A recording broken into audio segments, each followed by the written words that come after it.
principalmente na parte do Antigo Testamento. Tem quantos livros mesmo? O Antigo Testamento? Dessa aula daqui. Quantos livros tem o Antigo Testamento? Dessa aula daqui. Quantos livros tem o Antigo Testamento? Dessa aula daqui.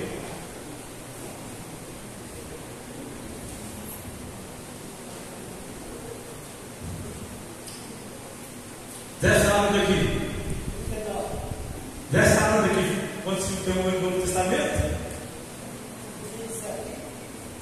39 e 27, tá, gente? Somos 66 livros. Eu quero desafiar os irmãos a ler a Bíblia, pelo menos o Novo Testamento no ano, gente.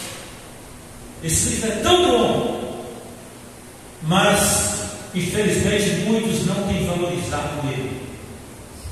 Às vezes só carregamos ele para a igreja.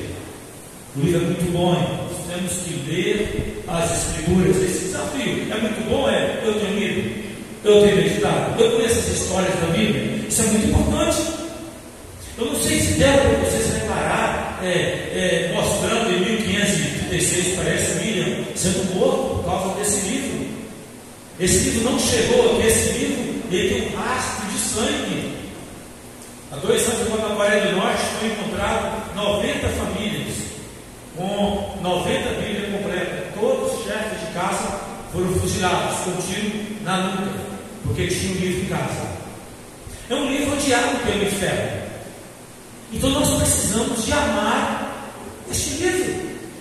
Se eu perguntar assim, quantos irmãos leram esse ano o Novo Testamento, por favor? Só uma vez. Novo Testamento. Só uma vez. Ô Jesus, você não leu? Ainda dá tempo. É poucas páginas. Olha os ensinos que tem do Novo Testamento. Não estou falando do Antigo. Dedica-se, irmãos. Um ano você lê o Antigo Testamento, no outro ano lê o Novo Testamento 2 vezes ou 3 vezes. Dedique o tempo. Talvez você vê tantas pessoas, você vê os católicos rezando. Você vê os muçulmanos cultuando Alá 9 horas da manhã para as 3 horas da tarde e assim por diante. A devoção que eles têm em decorar. Onde está a sua Bíblia? Você pelo menos traz a sua Bíblia para a igreja? Não é Bíblia? Ou está no celular, você está lendo ela, já vai lá toda. Então, seu motivo, deixa no celular. Talvez a Bíblia seja melhor até que no celular. Você pode escrever, você pode organizar alguma coisa, exceto que você tem uma biblioteca no celular ou tablet para organizar. Mas as pessoas, irmãos, a gente precisa de voltar. Esse amor à palavra de Deus, amor ao estudo das Escrituras, conhecer as Escrituras, necessidade de poder voltar, conhecer, ver assim, ter uma sequência bem lógica da Bíblia. Quando você pega lá em Gênesis, da criação, depois vai passando pelos juízes, pelos reis, a história vai sendo contada. Você vê a história de Abraão, Isaac, Jacó, começa a surgir Israel, e vai chegando aí no Novo Testamento, contando a história de Jesus, passando por Atos, chegando nas cartas, e encerra em Apocalipse. A gente precisa ter uma noção dessa história. E nós encontramos muitos crentes que estão perdidos, que não tem essa história para contar, não consegue organizar a sua mente por falta de leitura bíblica, por falta de estudar aquilo que Jesus disse em João 5,39: examinai as Escrituras, porque julgais ter nelas a vida eterna, e são elas que de mim testificam. Então, se você quer conhecer a Bíblia, dedique o estudo da palavra de Deus, dedique a leitura bíblica, senão você nunca vai saber muito sobre Bíblia. Essa é a verdade. Por que alguém cita muito Bíblia? É que ele lê muito a Bíblia, ou ele já leu muito a Bíblia. Essa é a grande importância, a gente dedica e tal, que você vai ver como você vai crescer. Aproxime-se deste livro, como alguém disse, senão o pecado vai afastar você do livro.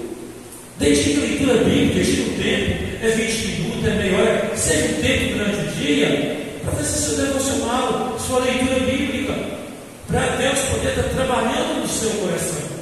A gente vê esse livro maravilhoso, quando você vê o Antigo Testamento aí, com 66 livros. O livro tem o objetivo inicial de mostrar ali em Gênesis a respeito da criação, quando Deus criou tudo. E logo após a criação, o homem afastou de Deus, afastou dos propósitos de Deus, o homem pegou. E a partir desse momento, Deus começou a ir atrás desse homem. E ele perguntou a Adão que, onde estás? E eu vejo que até hoje, Deus está talvez te procurando. Joaquim, Maria, onde você está? E o homem está escondido no seu pecado. Falta de tempo para Deus, falta de compromisso com o reino. Onde você está? Eu falo para você que já conhece Jesus, talvez você está firme. Ele está te perguntando assim, como ele fez com Adão: onde estás, Adão? E o homem, meus amados, ele tem escondido, ele tem escondido atrás do pecado, da religiosidade, na falta de tempo para Deus. E ele sempre está buscando o homem. Onde estás? E aí você começa a ver na história, quando ele escolhe Abraão. E Abraão é o nosso patriarca. E ele vai buscando o homem, vai fazendo trabalho, envia profetas, fazendo trabalho para buscar esse homem de volta. E quando chega ali no Novo Testamento, em Lucas 19:10, Jesus diz: porque o Filho do Homem veio buscar e salvar o que se havia perdido. O homem se distanciou de Deus, e Deus foi atrás do homem. Adão, onde você está? Adão estava escondido lá no meio das folhas, mas ainda continuava com vergonha e com medo de Deus. As folhas não seriam capazes de tapar a vergonha daquele homem. Mas Deus matou o animalzinho, e com as peles do animal vestiu Adão e Eva. Derramou sangue de um animal inocente, que não tinha nada a ver com o pecado de Adão, mostrando a respeito de Lucas 19:10, porque o Filho do Homem veio buscar e salvar o que se havia perdido. Jesus é o Cordeiro de Deus. Em João 29, pegou a Bíblia, é bom saber isso aí, tá? João 29, João Batista declara: eis o Cordeiro de Deus que tira o pecado do mundo.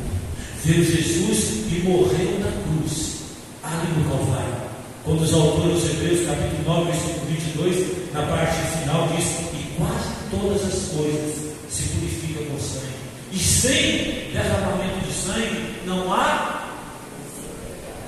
Ele derramou, ele morreu ali na cruz do Calvário, pagando o preço da nossa salvação, o preço do nosso pecado.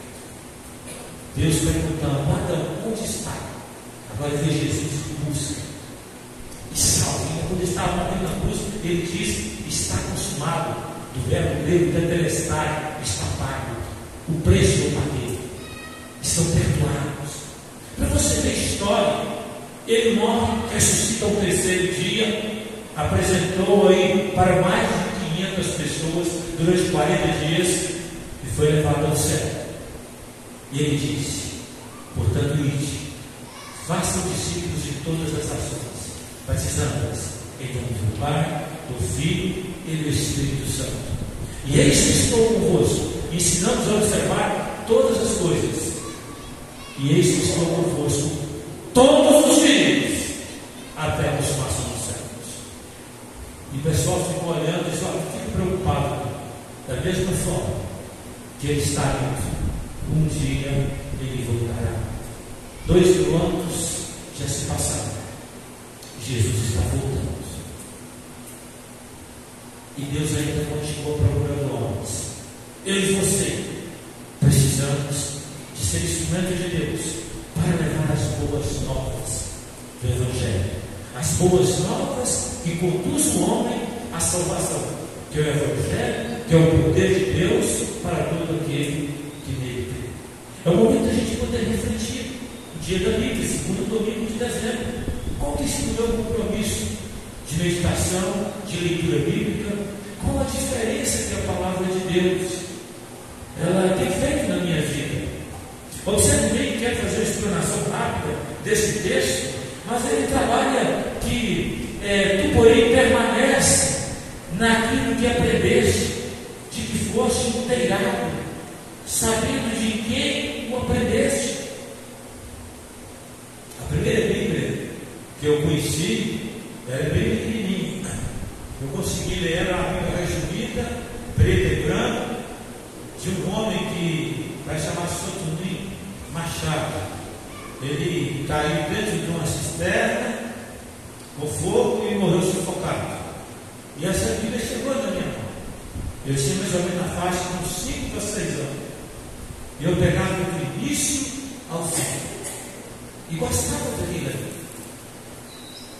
E sinceramente, mamãe achou que eu seria até um padre. Eu gostava de Bíblia. Eu gostava de ler a história. E aquilo que eu pegava, que eu via que me chamava a atenção, principalmente na minha casa, que tinha muitos santos, né? Eu vi escritural: não terás outros deuses de mim, não fará mais escultura. E eu ficava questionando, mas por que esse livro está falando que não pode ter santo em casa, e aqui em casa até? Eu questionava. Aí meu pai virava para me dar livro. Não é muito bom ficar lendo esse livro, não. Quem lê esse livro fica doido. A gente não tem entendimento para ler isso, não. Eu falei, tá bom. Depois eu ficava lendo Apocalipse. As previsões são tão maldosas, né? Despejando a ira de Deus sobre a terra. Esses aí são perigosos, tá? Eu começava a ler perto da minha mãe, porque esse anjinho jogando, vindo um quarto da estrela do céu, descendo, anjo jogando isso aqui. Senão o negócio aqui é complicado, tá? Mamãe não gostava nem de ficar lendo essas passagens do Apocalipse para ela. Se está acontecendo, é muito complicado. Aí mamãe pensava assim: meu filho vai estudar para ser padre, né? Ele vai poder entender realmente o que a Bíblia está querendo dizer. Meus amados, como é bom a gente poder ter essa liberdade no nosso Brasil, liberdade religiosa, de você poder ensinar os seus filhos, contar história para os seus filhos. Eu não sei quantos pais aqui contavam história para os seus filhos quando eram pequenos. Eu não sei quanto que você investiu na vida dos seus filhos. Eu não sei. Tudo isso, irmãos, reflete o que aprendeste, o que está dizendo. Qual o investimento que você fazia? Às vezes você preocupou muito quando o seu filho está pequeno, ou preocupa em dar comida, bebida, vestimento. Quantas histórias bíblicas você contou para o seu filho? Eu não estou dizendo a própria igreja, não, irmão. Quanto você contou história bíblica para o seu filho? Quantos desenhos animados você sentou com o seu filho e ensinou ele? Qual foi o investimento espiritual que você fez ou que você faz com o seu filho hoje? Eu já conversei com as pessoas como Homem-Aranha, Mulher Maravilha, mas não ensina os seus filhos, não investe na vida espiritual deles, leva o menino para a igreja. Uma certa vez mesmo eu cheguei a conversar com uma mulher que liderava crianças, trazia trilha Barbie, cada vez tinha nada a ver com a escola bíblica. Botava um monte de meninos, isso é Bíblia, escola bíblica é Bíblia, não é coisa mundana, não é vir passar tempo na igreja, não, e nem história secular e mundana na escola bíblica, é história da Bíblia. E meus amados, para tristeza, eu vejo muitos pais que vão colher e colhem, porque não ensinaram o menino em contato pequeno a palavra de Deus, não gastou tempo. Meus amados, eu fico vendo tantos pais perdendo tempo, em vez de vestir os meninos, ensina a criança no caminho que deve andar. Quando ela crescer, ela não desviará dele. Eu vejo a responsabilidade dos pais impondo a mão sobre os seus filhos, orando com eles, ensinando eles a palavra de Deus, mas não, às vezes não mau testemunho, não preocupa em investir na vida espiritual dos seus filhos. E mais tarde, pagam um preço muito alto por isso. Olha o que diz o texto aqui, amados. Dizendo aqui o apóstolo Paulo, dizendo a Timóteo, né? Tu, porém, permanece naquilo quem aprendeste, em que foste inteirado, sabendo de quem o aprendeste. O que você aprendeu? Onde você aprendeu? Isso é importância. É o princípio da sua fé. Você aprendeu foi com homens, ou homens usados por Deus diretamente na palavra dele? Essa é a grande importância, porque a palavra de Deus é fiel. Veja no que mostrou naquele contexto, quanta perseguição, quantas Bíblias foram queimadas. Eles acharam que acabaram tudo, e as Bíblias surgiram de uma hora para outra. Ainda que as pessoas queiram acabar, não tem jeito. Quantas nuvens estão guardadas nas nuvens, nos celulares, por todo canto lá. A palavra de Deus está semeada por todo canto, irmãos. Mas a grande importância da palavra de Deus está semeada é no meu coração, porque escondi a tua palavra. É o que nós vemos no Salmo 119, versículo 11. Escondi a tua palavra no meu, para não pecar contra Deus, contra ti. É necessário a gente ter a palavra no coração. A ideia é a palavra de cor, é uma palavra que muda a nossa vida. Essa importância do que você crê, do que você faz, estar baseado na palavra de Deus. Onde você aprendeu? Essa é a importância de alguém ver mudanças que aconteceu na vida dele através da palavra do Senhor. E ele diz que desde a infância sabe as sagradas letras que podem te tornar sábio para a salvação e pela fé em Cristo Jesus. Olha para você ter ideia, o valor que tem da gente ensinar as pessoas, os nossos filhos, a palavra de Deus. As pessoas se tornam sábias, as pessoas vão escolher, através das Escrituras, você conhecerá a vida eterna. Examinais as Escrituras, porque julgais ter nelas a vida eterna, e são elas que me testificam. E Jesus em João 17,3, ele diz, e a vida eterna é esta, que conheça a ti como o único Deus verdadeiro, e a Jesus Cristo a quem enviaste. Através das Escrituras, você realmente vai conhecer quem é Jesus. Possivelmente, se a pessoa não fizer um estudo bíblico com você, sério, é possível que você não sabe quem é Jesus. Um dia eu estava conversando com o irmão meu mais velho, e na época ele era mais rebelde. Ele disse uma coisa muito engraçada: esse Jesus da Escritura é diferente do Jesus que eu conheço. E tem muitos crentes, irmãos, que se eles começarem a Bíblia, eles vão descobrir que o Jesus da Escritura é o Jesus diferente que ele acredita. Tem gente que vem para a igreja achando que Jesus que satisfaz as suas vontades, que dá resposta para as suas perguntas, que cura a sua enfermidade, que dá bênção, que dá conforto e que dá só vitória, não acontece derrota. Um Jesus que parece empregado dele e não Jesus que é Deus. Quando vai para as Escrituras, quando você vê Jesus mostrando quanto ao amor, quanto ao perdão, quanto à obediência, quanto à entrega, você vai ver assim, o projeto que Deus tem para a sua vida através de Jesus, através da salvação, através da obra que Ele realizou aqui, de buscar, de trazer o homem de volta para Deus. Deus perguntou: onde estás? Enviou o filho dele. Por causa disso que Jesus disse em João 3,16, porque Deus amou o mundo de tal maneira que deu o seu Filho unigênito, para que todo aquele que nele crê não pereça, mas tenha vida eterna. Deus enviou o seu Filho ao mundo, não para que julgasse o mundo, mas para que o mundo fosse salvo por ele. Mas infelizmente os homens escolheram as trevas, porque as suas obras eram más.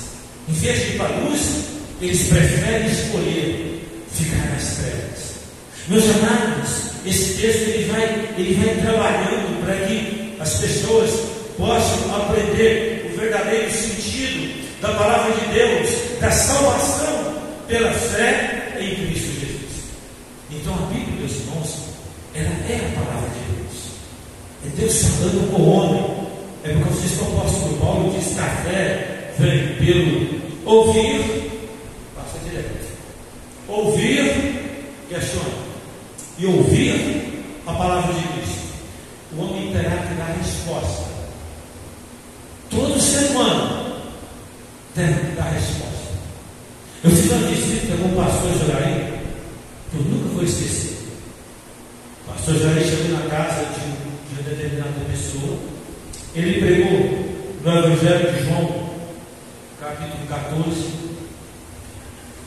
o seguinte texto: na casa de meu pai há muitas moradas.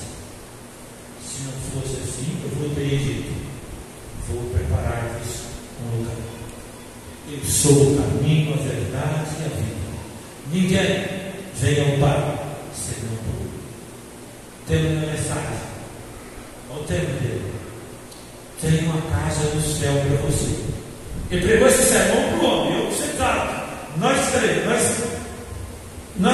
e mais alguém. Tem uma morada no céu para você. Discorreu no outro texto. No final do texto, ele disse: a sua casa ainda está vazia. Hoje é o dia de você entrar na casa que Jesus preparou para você. Você quer entrar nessa casa? Você sabe qual foi a resposta do homem? Eu tenho vontade de entrar nessa casa, mas ainda não é tempo. Ele disse: tome cuidado. Isaías 55:6. Buscar o Senhor enquanto se pode achar. Invocai, porque pode ser que você pode fechar os seus olhos, seu coração parar, e a sua casa vai ficar vazia. Se você quiser entrar nesta casa, você tem que arrepender dos seus pecados. Você tem que voltar para Deus. Você tem que confessar Jesus como Salvador e Senhor. Cara, eu até arrepiei. E você sabe o que o povo falou de novo para ele? Ninguém pode obrigar ninguém a entrar nessa casa. Não. O dia que eu senti desejo, eu vou entrar nessa casa. O pastor Joraí levantou nós oramos e fomos embora. E até hoje esse homem não entrou nessa casa. Meus irmãos, na casa de meu pai há muitas moradas.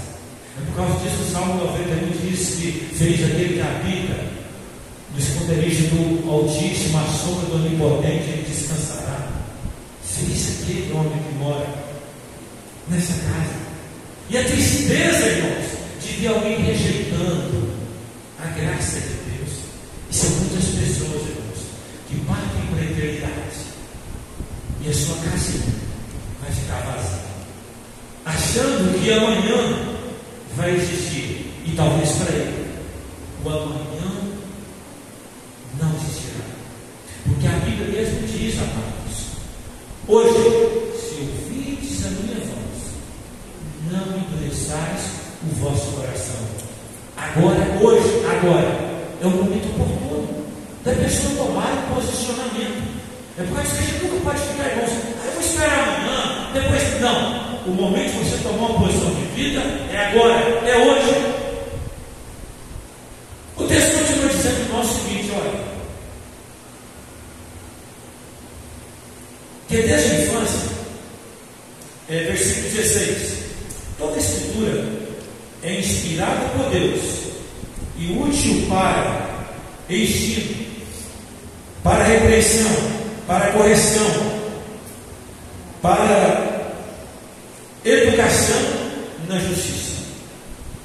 Observe bem, quando Deus falou através daqueles homens, foi uma inspiração. E quando eu estou falando para vocês aqui, é o quê?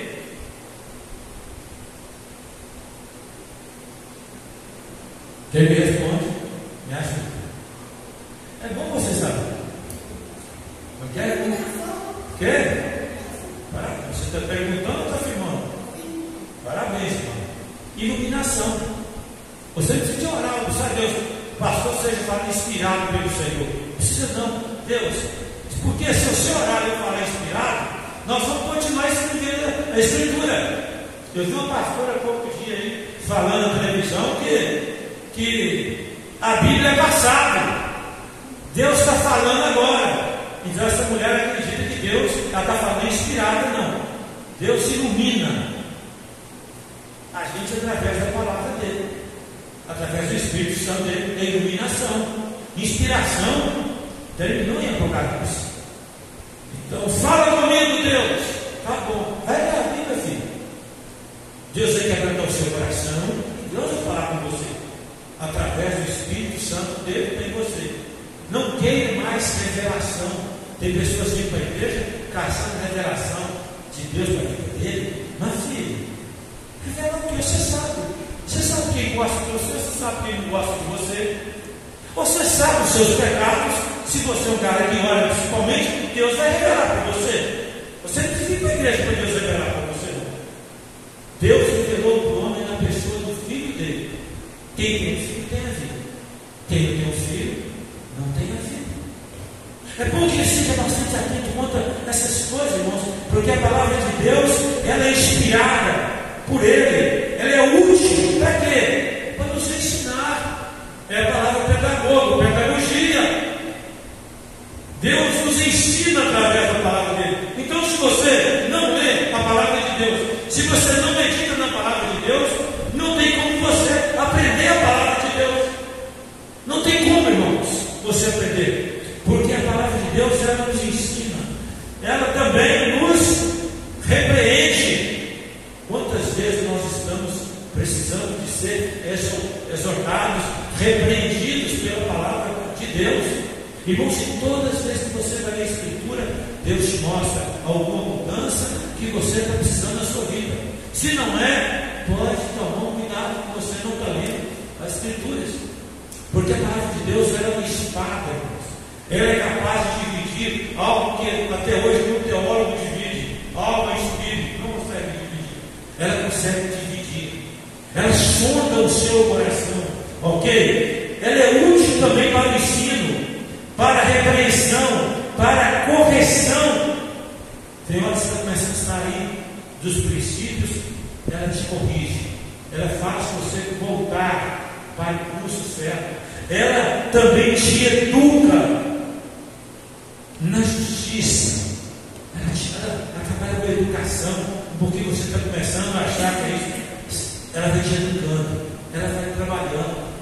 A Bíblia é tão maravilhosa, que ela mostra a forma. Deus, por incrível que pareça, Deus não escolhe o pecado de nenhuma pessoa. Ele expõe Davi, expõe Sansão. Deus não esconde o pecado de ninguém. Ele mostra que Deus faz tratamento com todas as pessoas. E entenda, da forma que Deus fez tratamento com aqueles homens, Ele deseja fazer um tratamento com cada um de nós. Porque a Bíblia, irmãos, nos mostra que Deus, se eu sou filho de Deus, Deus me corrige, Ele me disciplina, porque Ele me ama. Assim como você que é pai, disciplina o seu filho, corrige o seu filho, ensina o seu filho. Só que Deus deixou a Bíblia aqui.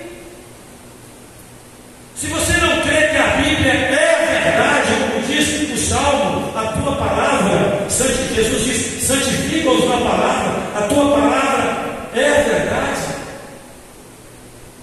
João 17.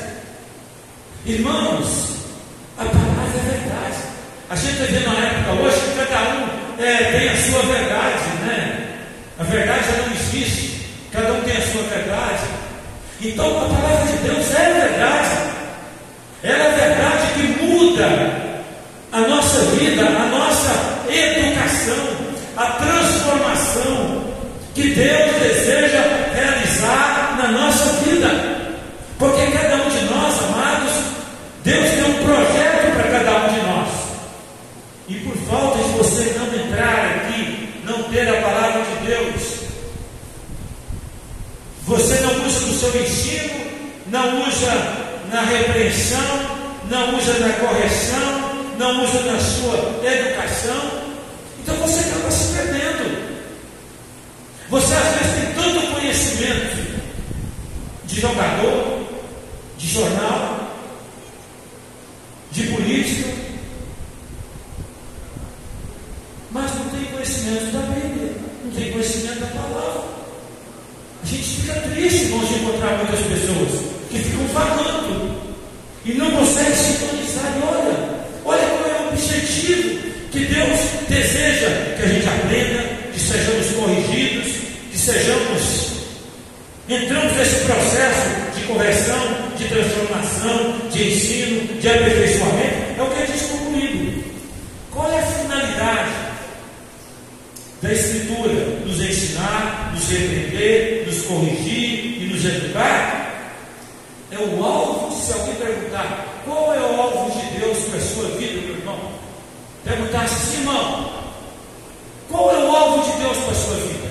Você respondeu o quê? Vamos ver, participação. Qual é o alvo de Deus para a sua vida? Onde está na Bíblia?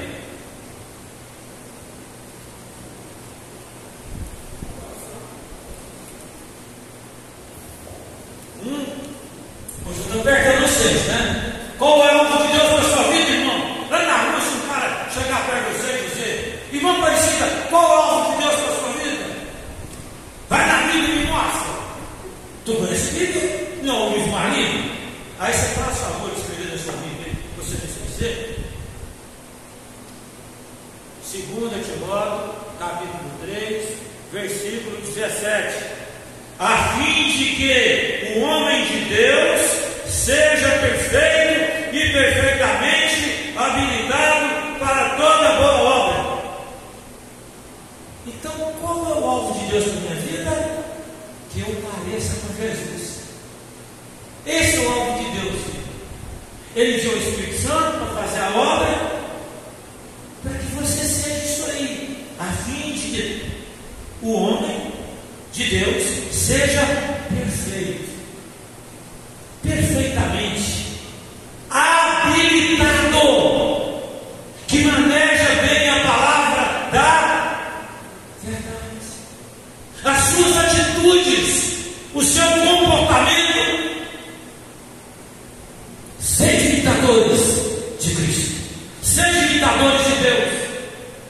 Então você precisa do alvo de Deus, que você seja o Espírito Santo de Deus, faça uma obra tal na sua vida, que você seja cheio do Espírito Santo, que a sua atitude em casa, no trabalho, na igreja, por onde quer que andar, você pareça qualquer.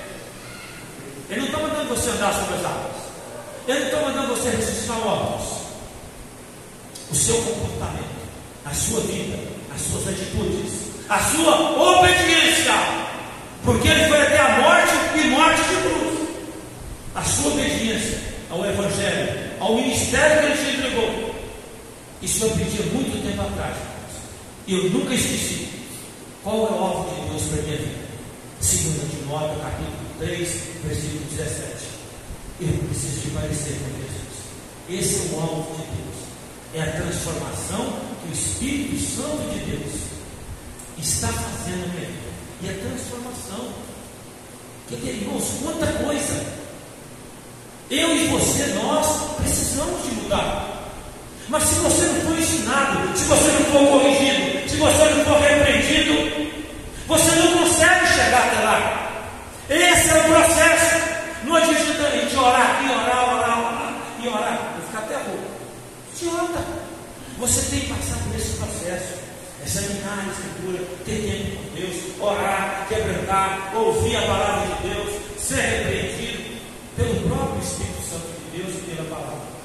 E sentir, irmãos, quando você abre essa palavra, você sentir aquele que mude, sentia, eu temo e tremo. Quando você abre as Escrituras, Deus está falando com você. Fala comigo, Deus. O que eu preciso mudar na minha vida? Fala comigo. Eu quero começar a ler. Enquanto você não falar comigo, eu não vou parar de ler a tua Escritura. Vou começar o Novo Testamento, eu vou ler. O pastor falou um negócio, chamou atenção, traz uma canetinha, escreve. Aproveita esse tempo, irmãos.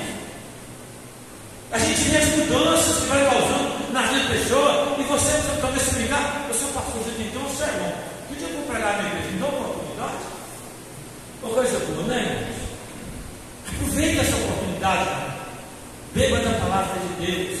Aproveite que nesse dia 11 de setembro, segundo domingo de dezembro, você ainda posiciona começar a se transformar sua vida toda. Ou quem sabe, até o final do ano você consegue ler pelo menos 4 evangelhos.